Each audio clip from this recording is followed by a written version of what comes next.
Happy children's day. तर मित्रांनो, मी तुम्हाला आज अशा प्लॅनबद्दल सांगणार आहे, ज्या प्लॅनबद्दल तुम्ही कधीच ऐकलं नसेल आणि त्या प्लॅनमधून तुमच्या मुलांचं भवितव्य अतिशय जास्त सिक्युअर होणार आहे. वेट. मी कोणत्या बँकेच्या सिस्टमॅटिक इन्व्हेस्टमेंट प्लॅनबद्दल नाही सांगत आहे. तर जसं भरपूर काही बँकेचे फायनान्शियल प्लॅन्स असतात, ज्याने आपल्या मुलांचं फ्युचर फायनान्शियली सिक्युअर होतं. त्याचप्रमाणे एक आपल्या शरीराचाही असा एक प्लॅन आहे, ज्याने आपण आपल्या मुलांचं भवितव्य सिक्युअर केलं पाहिजे. तो म्हणजे चांगला आहार.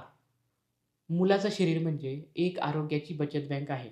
त्या बचत बँकेमध्ये जर नॅचरल फूड्स जसं फळं, भाज्या, घरचं जेवण या गोष्टी रेग्युलरली दिल्या, तर त्या बँकेचा बॅलन्स वाढत राहतो. याउलट तुम्ही त्या बँकेमध्ये जर वेगवेगळे इंडस्ट्रियल फूड जसे चिप्स किंवा पॅकेटेड पदार्थ हे जर टाकले, तर त्या बँकेचा बॅलन्स कमी होत राहतो.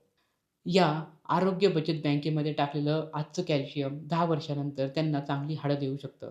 तसेच आजचं टाकलेले जीवनसत्व त्यांचं आयुष्य निरोगी बनवू शकतात.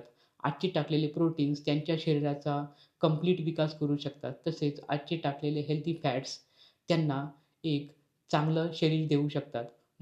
जर लहानपणी सतत चिप्स, जंक फूड किंवा साखर यासारखे पदार्थ आपण मुलांना दिले, तर त्यांना त्यांच्या आरोग्यावर जे कर्ज येणार आहे, ते आयुष्यभर फेडावं लागणार आहे. चांगल्या आहाराची एस-आय-पी काढून आपल्या मुलाला निरोगी, उत्साही आणि आनंदी आयुष्य देण्याची जबाबदारी तुमची आहे. Happy children's day.